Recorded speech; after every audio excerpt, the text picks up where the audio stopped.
When it comes to family time, my brother, never you trade it for anything. Never ever you trade it for anything. One little girl in this community changed my life.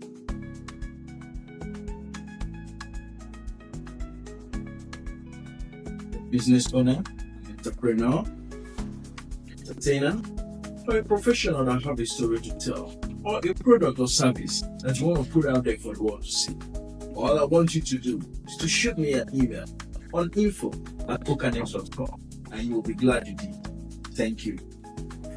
This podcast is sponsored by Afro Africa Markets. This is Chidi Drugo, CEO Afro Market.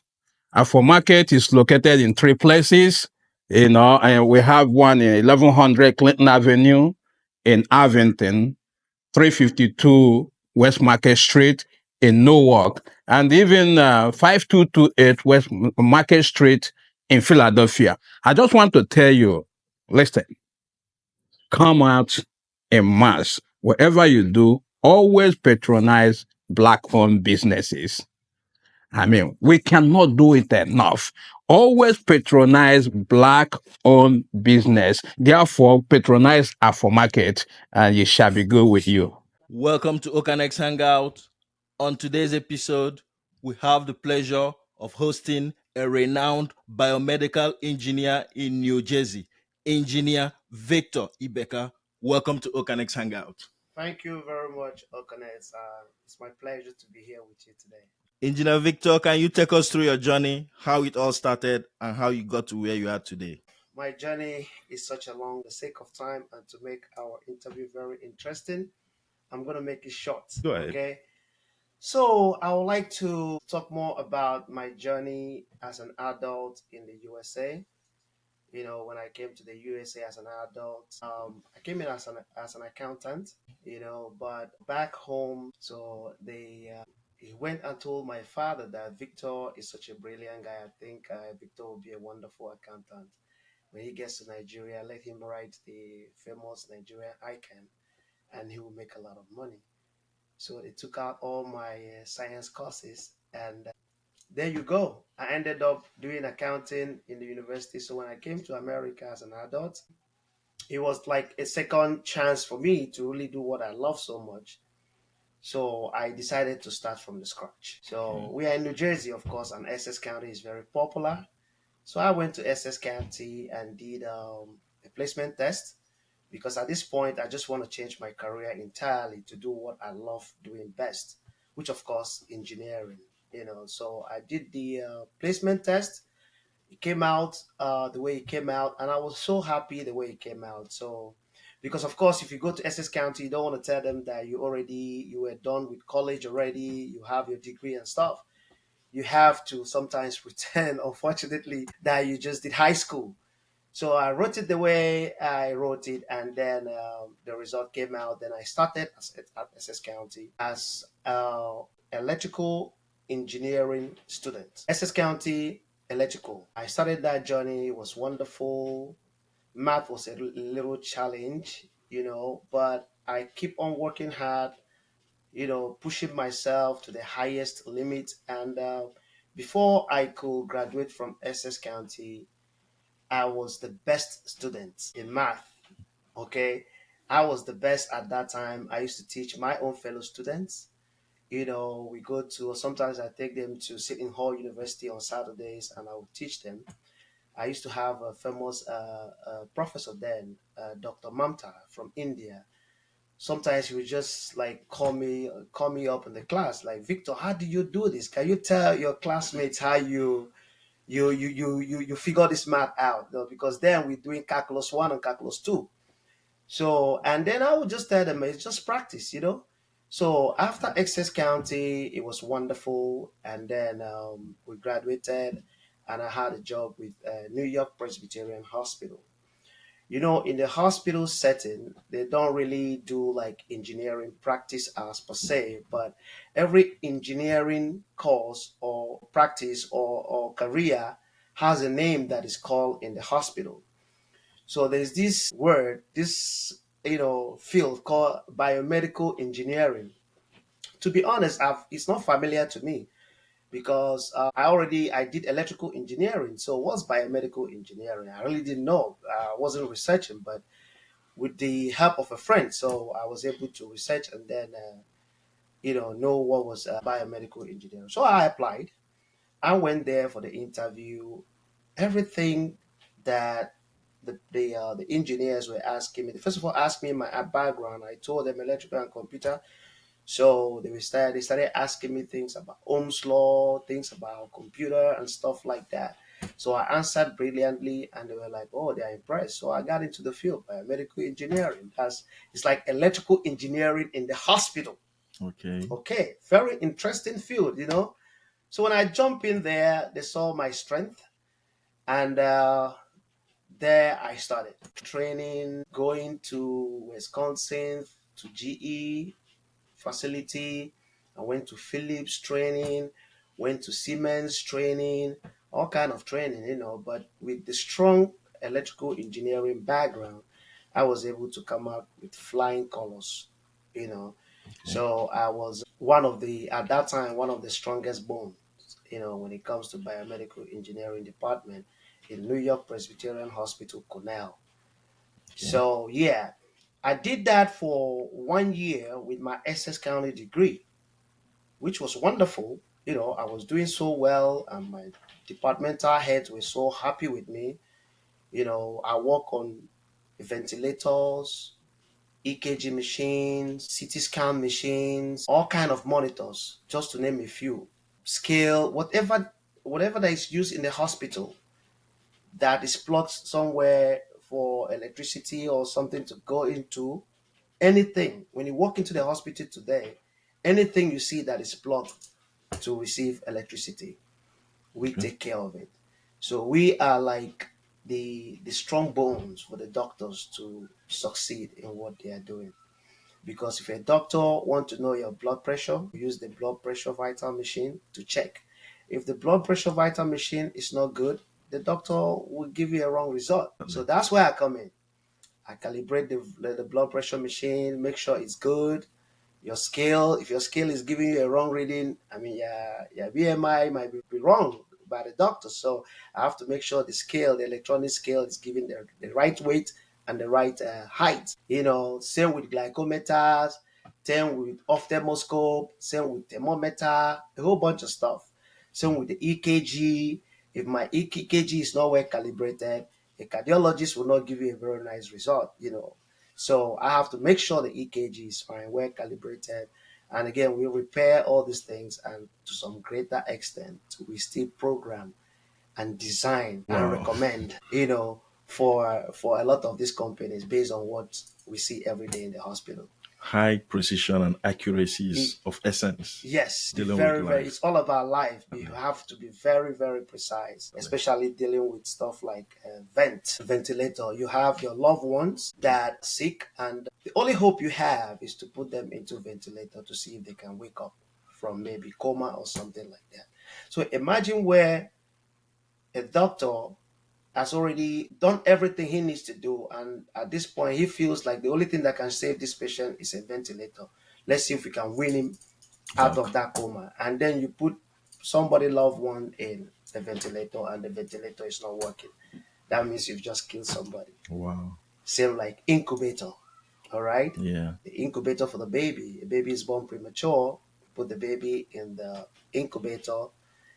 This baby is expected to feel like he or she is in the mother's womb.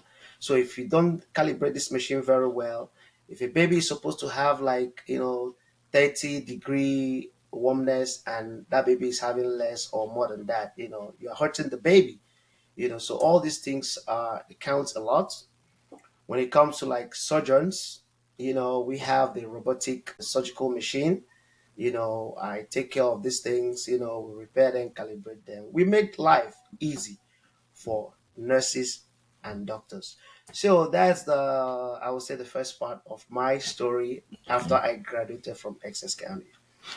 Yeah, but however, if I'm allowed to, I did that for a whole year.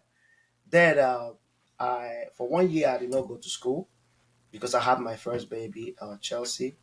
So I decided to just walk with all this training. So I did that for 1 full year. Then I went back to NJIT.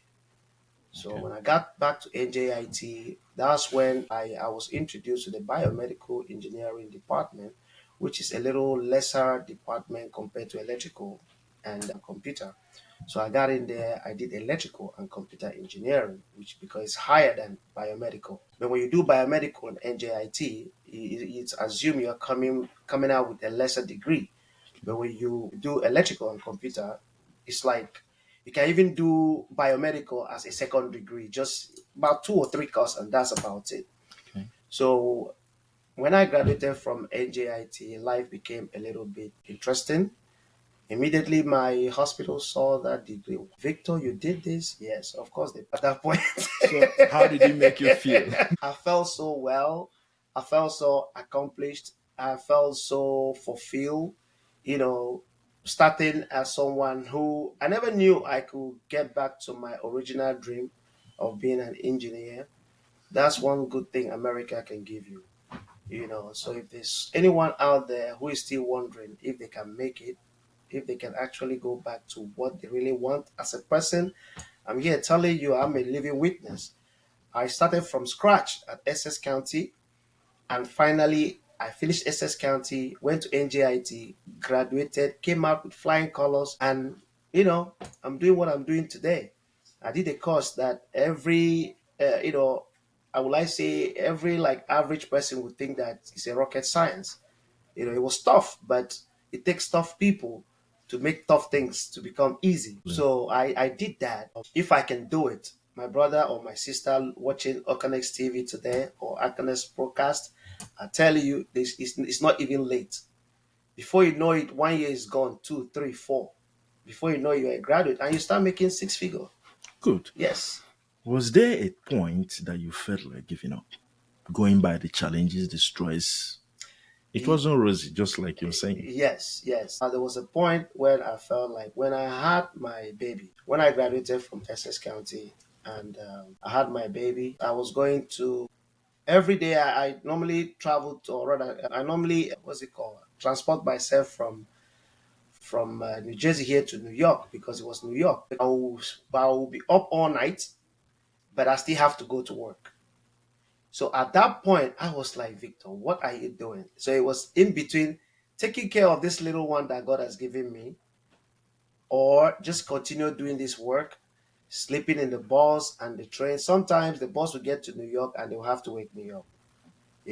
During these days, it was just so crazy. I felt like maybe I would just, leave this job, get something in New Jersey and then take care of my family. But the truth is that if you really want to succeed in the engineering field, New York is the place for you. You have to tough it out.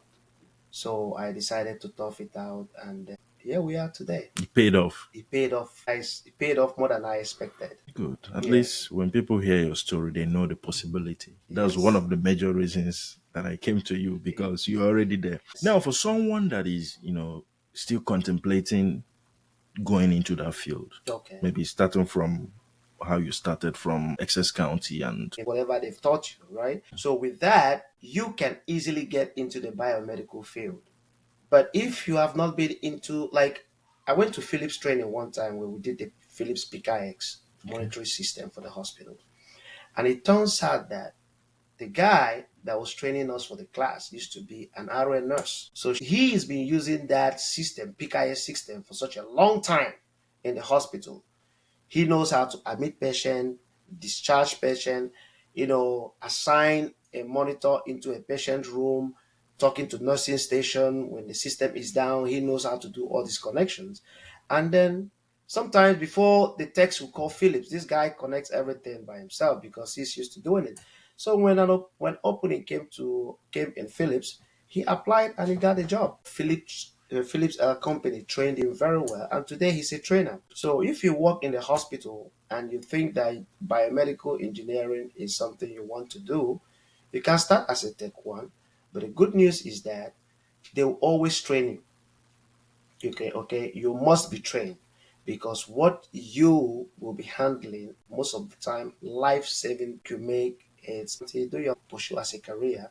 You can start at SS County General Science and find yourself in NJIT, graduate as a biomedical engineer, or even biomedical engineering tech if you're Okay. somebody that's very handy. Okay. Because it's two things. It's either you become a biomedical engineer or a biomedical engineering tech. Take. Okay. Same with electrical and all that.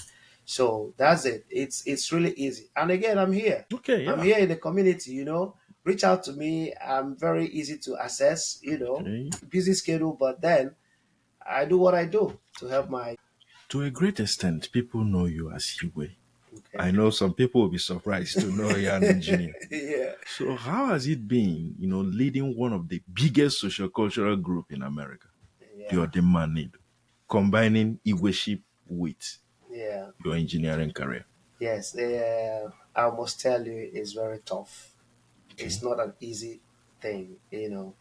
Typical example, when you came here this morning, I was not here. I woke Exactly. up this morning, I was told that one of my members lost the father and he wasn't feeling too okay based on the way he was sounding. I had to leave everything I was doing to go there. I left you. I mean, you came, you didn't see me. I was like, Oakannex, go, you have access. Go ahead. I left the door open for you, It's all right. to attend to that, my brother first. Because the man we say onya and one year. That means be your brother's keeper. Don't leave your brother alone. Show that empathy with your brother. So it's very tough to combine what I'm doing with the community thing. But our people in the Igbo said, if I born it's not something. This thing I'm doing is not something I started today. It's from the family. It's from where I came from. You know, we are people who knows how to take care of other people, how to galvanize and organize people. In my place in Ubo, people come to my compound to eat. My compound is one compound that once you get in there, you're not scared of if your food is going to be poisoned. Everybody wants to come to Biomed to come and eat, because there we work as brothers and all that. But wonderful support from my wife. Without her, I don't think I can even do half of these things, man. Kudos to your wife. Yeah, honestly, because she's the one that understands the responsibility I have, and she let go of a lot of things, to be honest. Because sometimes I sit here with the members of Odinma Anaedo. She put her feet down and say, "Oh, you don't have to go nowhere. This, that."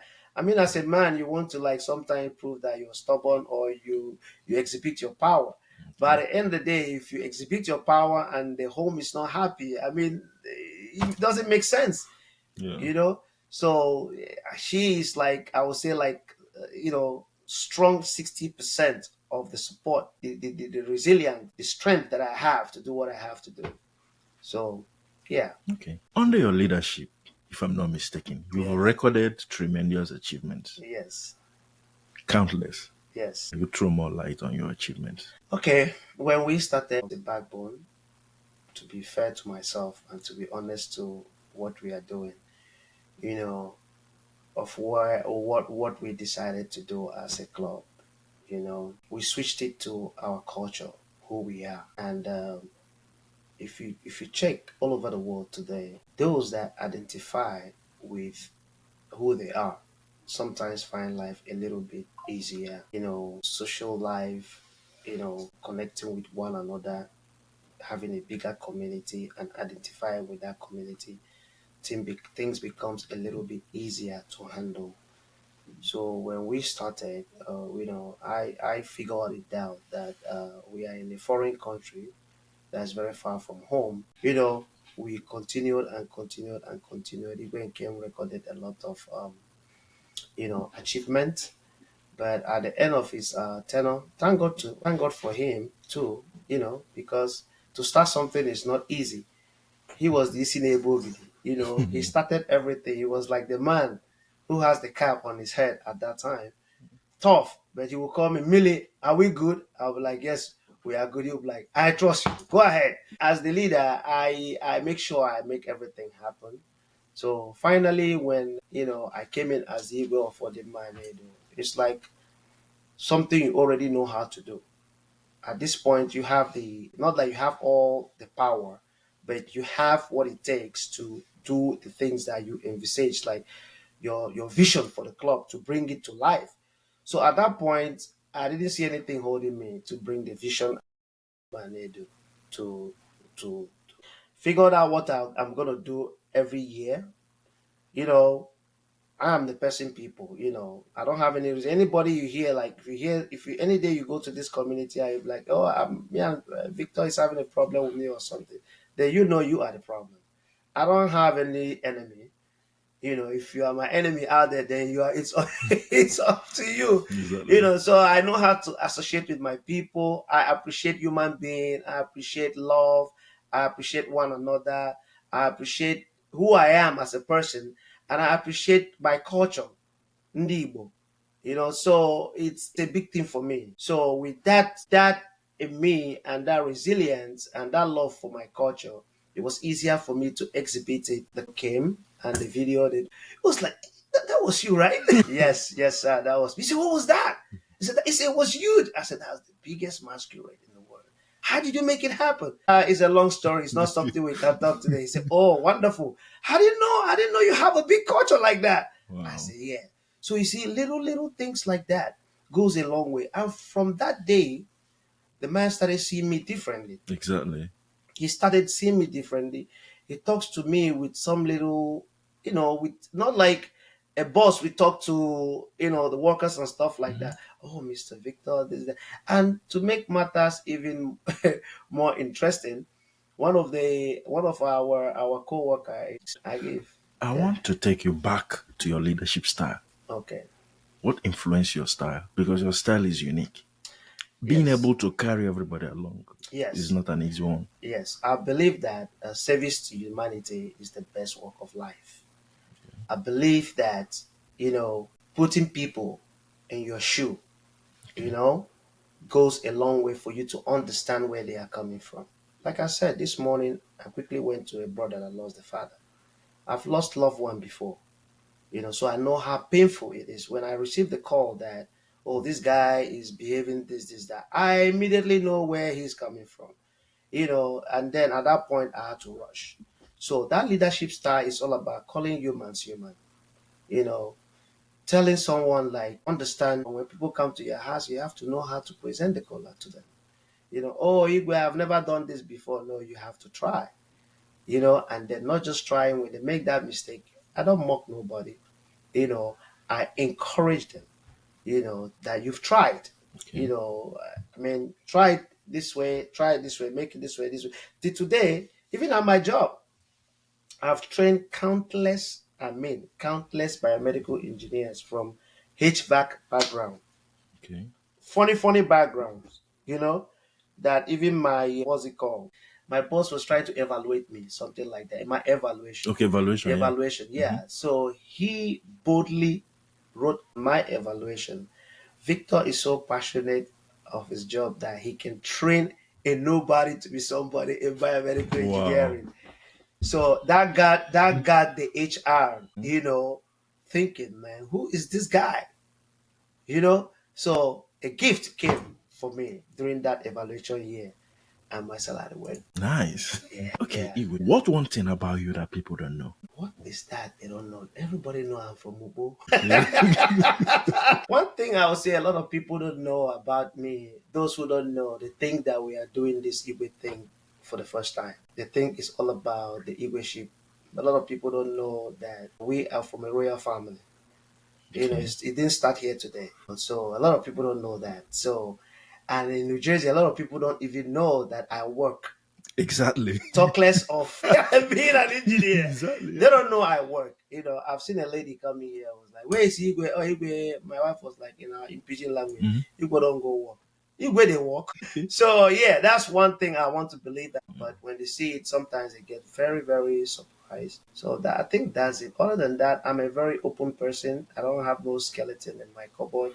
So I tell people things they need to know about my life and keep it going. Yeah. And I'm a very loving person too. Nice. Yeah. I can see. Yeah. What one toughest decision have you ever made in your life? Toughest decision I've made in my life was to leave everything I have in Nigeria, because at some point, as a human being, you start investing, you build up yourself, and then you have a base. And then all of a sudden, opportunity shows itself again for you to change location. So when I came that in 2011 here, I felt like going back because I saw everything I've worked for kind of going down. Business that we've set already. Today, the phone Techno, right? Mm-hmm. That's owned by Zenko. Zenko. Yeah. I remember when Zenko came to Otako Market and we met and then we advertised the phone Techno. The goal was to take Techno to the next level. And we left all those dreams, these people, we left it and came back here and started from scratch. It was the toughest decision ever I have made in my life. Leaving all the degree in Nigeria, leaving all the good things happening here, friends. We used to go to Odobra then. We see our brothers who sells cars. We will bring cars in Odobra, man. Buy Remy, drink, having fun. And then you'll be like, today, when will I ever get to the level of these guys? These guys are really like eating money, spending real raw cash. And then you're asking yourself, how are you gonna ever get here? But one of my brother, I must give him that credit, Ken Madueke. It was like, my brother, I'm telling you, don't see all these things to be a distraction. If this is what you want to do, she was the one that told me, hey, Victor, I don't care what you want to do. You must go to school. Good. She understands the system. Oh my God. She was like, go and be a pharmacist. You must be a pharmacist. I said, Auntie, I have the brain, but the funny thing, she traveled to Nigeria that December, and I was watching TV. All I saw on the TV was like, oh, Lincoln Tech, Lincoln Tech. Because as a technical guy, man, I went there and registered myself into Lincoln Tech. But by the time she came back from Nigeria, late January, I was like, Auntie, I registered one school, Lincoln Tech. There I'm going to do my electrical, whatever. I was like, hey, Victor, Lincoln Tech. Tech is not the school where you go.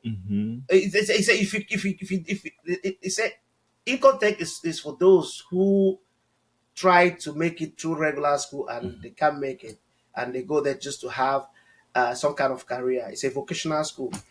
So I'm like, but I don't me no pharmacy. I don't want to be pharmacy. I don't want to be nurse. I don't want to do all this kind of thing.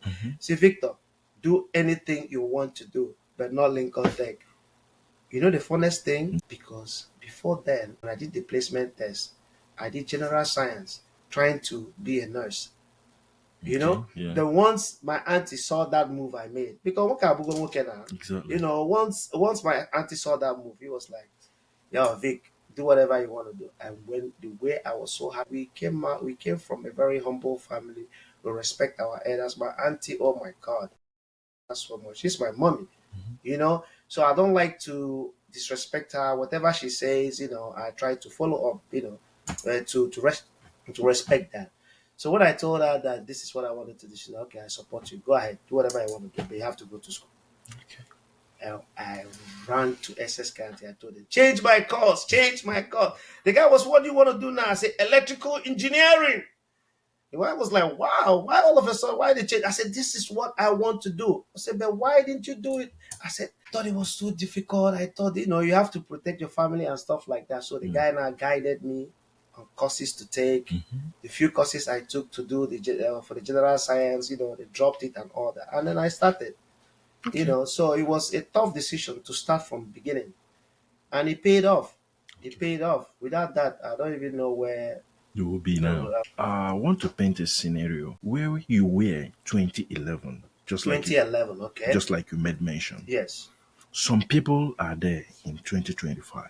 Yes. So what one word you have to encourage them? Because a lot of the people I have in mind, they are confused. Yes. People are still eating money today when you go to occasions. Yes. The way you were in Yes, Odabo. like we are eating now. Exactly. So what do you have to encourage them to still let them know they need to focus, do what they are doing, not being distracted?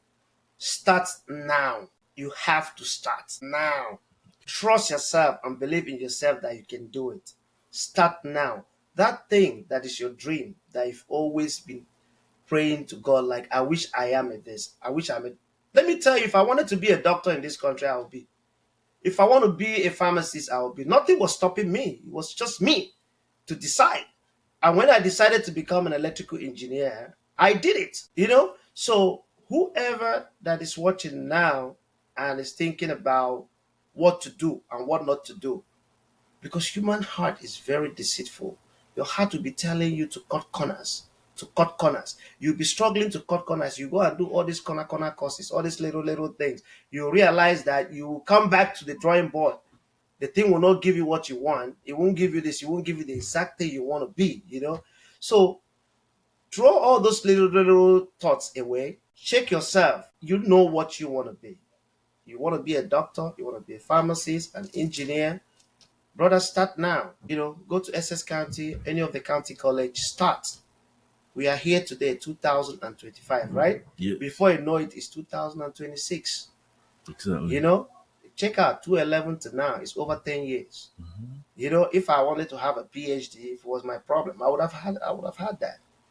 So that's what I have to tell whoever. So it's never late to start. It's never ever late to start.